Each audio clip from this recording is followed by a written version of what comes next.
எல்லா புகழும் சாயப்பாவுக்கே. எல்லாத்துக்கும் அப்பா தின நல்வாழ்த்துக்கள்.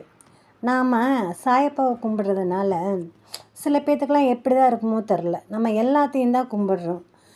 நம்ம இப்போது நம்ம படிக்க போகிறோம்ல ஸ்கூலில், அப்போ எல்லா சப்ஜெக்டும் இருக்குது. யாருக்கு எந்த சப்ஜெக்டு விருப்பம் அதிகமாக இருக்கோ அதை தான் மெயின்ஸாக எடுத்து அவங்க காலேஜில் படிக்கிறாங்க. அதுக்கப்புறம் அவங்களுக்கு உண்டான இதை பண்ணிக்கிறாங்க. நம்மளும் அப்படி தான் சின்ன வயசுலேருந்து எல்லா சாமியும் கும்பிட்டவங்க தான். யார் யாருக்கு எதை பிடிக்குதோ, சில பேர் குருமார்களை வச்சுப்பாங்க, சில பேர் முருகனை, சில பேர் விநாயகரை, சில பேர் சிவனை, கிருஷ்ணரை, ராமரை, ஆஞ்சநேயரை, அப்புறம் இந்த சித்தர்கள்லாம் இருப்பாங்க, அவங்களும் சில பேர் கும்பிடுவாங்க.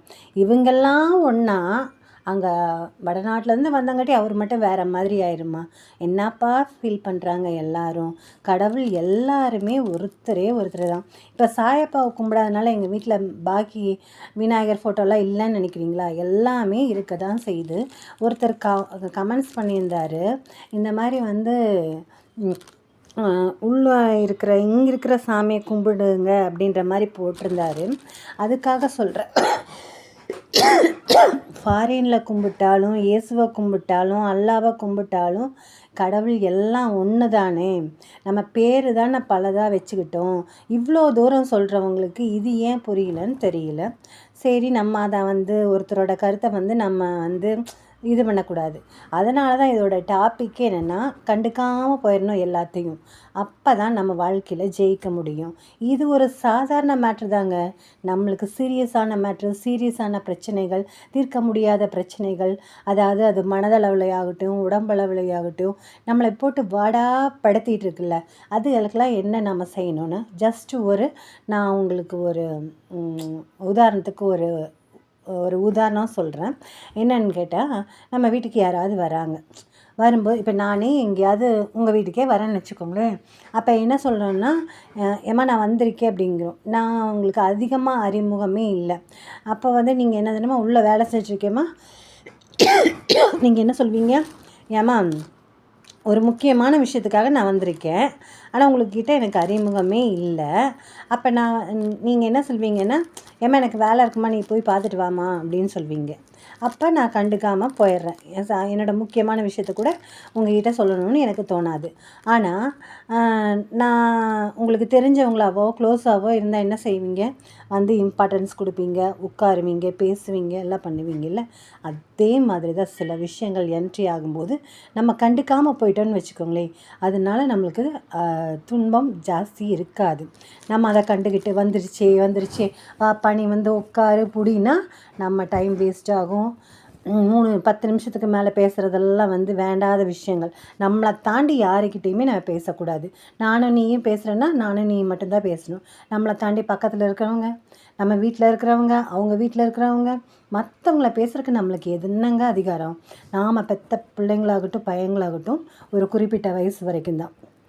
அதுக்கப்புறம் நிஜமாக அவங்கக்கிட்ட எதையுமே பேச முடியாது. ஒரு சஜஷன் சொல்லணும்னா அவங்க கேட்டால் சொல்லலாம். ஏன்னா இந்த காலத்துக்கு தகுந்த மாதிரி தான் போய்க்கணும். எல்லாமே நான் தான், உன்னை உருவாக்குனதே நான் தான் அப்படிங்கும்போது நீ சொல்கிறத நான் என்ன கேட்கணும்னு நினைக்கவே கூடாது. அப்போ உங்கள் மதிப்பு அந்த இடத்துல 0 ஆயிரும். அதுக்கு என்ன நினைக்கணும்னா, நன்றி உடையவங்களாக இருப்பாங்க. நம்ம கோடி கூட சம்பாதிச்சு நம்ம பையனுக்கு கொடுத்துருப்போம். ஆனால் அந்த டைமில் நம்ம அவனோட சம்பாத்தியத்தில் நம்ம உட்காந்து சாப்பிட்றோம்ல, அதுக்கு நம்ம நன்றிகள் சொன்னால் தான் நம்மளுக்கு நம்ம சாப்பிட்ற சாப்பாடு கடைசி வரைக்கும் கிடைக்கும். சரிங்களா? இப்போ பார்த்தீங்கன்னா அதே மாதிரி தான் எல்லா விஷயங்களும். எந்த பிரச்சனையும் கண்டுக்காதீங்க. நீங்கள் பாட்டுக்கு வேலை செஞ்சுக்கிட்டே இருக்குங்க. வந்துடுச்சா, உடம்பு வலிக்கு தான் போய் டாக்டர்கிட்ட ட்ரீட்மெண்ட் பண்ணுறோமா, நம்ம அந்த மாத்திரை மருந்து சாப்பிட்றோமா, மீதி வேலையை பார்த்துக்கிட்டே இருப்போம். அப்படி பார்த்துட்டே இருந்தோம்னா நம்ம வேலை செஞ்சுக்கிட்டே இருந்தால் மட்டும்தான் நம்மளோட எல்லா வலிகளும் வேதனைகளும் பிரச்சனைகளும் தீரும். வந்துருச்சுன்னு இழுத்து போட்டு உட்காந்துக்கிட்டே இருந்தோம்னா சத்தியமாக ஒன்றுமே தீரவே தீராது. அனர்த்தம்தான் ஜாஸ்தியாகும். அதனால் நம்ம பாட்டுக்கு இருந்துகிட்டே வச்சுக்கோங்க. அப்போ என்ன சொல்லும், எங்கேயும் இவங்கிட்ட போனால் இவன் எதுக்குமே மசிய மாட்டேங்கிறான்டா, சரி இனிமேல் இங்கே போகவே கூடாது, இவங்கிட்ட போகிற நேரம் வேஸ்ட்டு அப்படின்னு சொல்லிட்டு அந்த துன்பமோ வலியோ தானாக போயிடும். வந்துருச்சு நான் அதை தேய்க்க இதை தேய்க்க. நான் சொல்கிறது இதுக்காக சொல்கிறேன். ஆனால் அந்த வலியும் வேதனையும் இருக்கவங்ககிட்ட தான் அது ரொம்ப கஷ்டப்படாப்படும். இருந்தாலும் கொஞ்சம் நம்ம மனதைரியத்தோடு இருந்துக்கலாமேன்னு சொல்கிறேன். ஏன்னா ரொம்ப வலிக்குதுங்கும் போது என்ன செய்ய முடியும்? அது ஒன்றுமே செய்ய முடியாது. நம்மளால் இத்தனோடு தலைவலியை தாங்க முடியுதா? நான் அந்த தலைவலியெல்லாம் வந்துச்சு, எனக்கு என்னைக்காவது தான் வரும். வந்துச்சுன்னா தாங்கவே முடியாது. அவர் நல்லா தைலம் போட்டு நல்லா தேய்ச்சி விடுவார். சூப்பராக இருக்கும். விக்ஸ் ஆக்சன் 500 ஒன்று சாப்பிட்டு கொஞ்ச நேரம் கண் அசந்துட்டு எழுந்திரிச்சிட்டேன்னா ஃப்ரெஷ் ஆயிடுவேன். ஆனால் தலைவலியே தொடர்ச்சியாக இருக்கிறவங்ககிட்ட தான் அந்த வலியும் வேதனையும் அதிகமாக இருக்குது. அப்போ நம்ம சொல்லும் போதெல்லாம் அவங்களுக்கு என்ன தோணும்? இவங்களுக்கு ஈஸியாக இருக்கிறதுனால இவங்க சொல்லிட்டு போயிடுறாங்கன்னு. வலியும் எல்லாமே இருக்க தான் செய்யும். நம்மளுக்கு எல்லாமே அதை ஒதுக்கி வச்சுட்டு தான் நம்ம எல்லாத்தையுமே செய்ய கற்றுக்குறோம். நம்ம கற்றுக்காட்டியும் கூட காலம் கற்றுக்க வைக்கிது. அதனால் எதையுமே கண்டுக்காதீங்க. மனசை ரிலாக்ஸாக வச்சுக்கோங்க. யார் உங்களை பேசினாலும் ரிலாக்ஸாக வச்சுக்கோங்க. யார் உங்களை வேலை வாங்கினாலும் ரிலாக்ஸாக வச்சுக்கோங்க. அந்த வேலையில் ஜாலியாக உங்களுக்கு பிடிச்ச பாட்டை பாடிட்டே போங்க.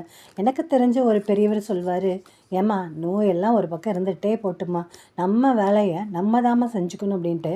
அவர் ரொம்ப ஆக்டிவாக இருப்பார். பார்த்தாவே பேசலான்னு ஆசையாக இருக்கும். எதை பற்றியும் கண்டுக்க மாட்டார். அவர் பாட்டுக்கு காலையில் எழுந்திரிச்சு நைட்டு தூங்குற வரைக்கும் அவருடைய வேலைகளை சுறுசுறுப்பாக செஞ்சுக்கிட்டே இருப்பார். அவருக்கும் ப்ரெஷர், சுகர் எல்லாமே இருக்கும். அவங்க வீட்லேயும் நல்லா பார்த்துக்கிறாங்க, செக்கப்லாம் பண்ணிப்பார் அப்பப்போ.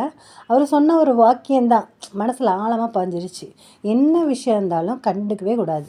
அதெல்லாம் இருந்துகிட்டே இருக்கட்டும், போகட்டும்னு சொல்லிட்டு நம்ம வேலையை நம்ம பார்த்துக்கிட்டே இருக்கட்டும்னு சொன்னார். சூப்பரான வார்த்தை இல்லை? அதை முடிஞ்சால் நாமளும் கடைப்பிடிச்சி கொஞ்சம் எல்லாத்தையும் கண்டுக்காமல் விட்டுறலாமா? ஜெய் சாய்ராம். சாயப்பாவின் திருவடிகளே சரணம்.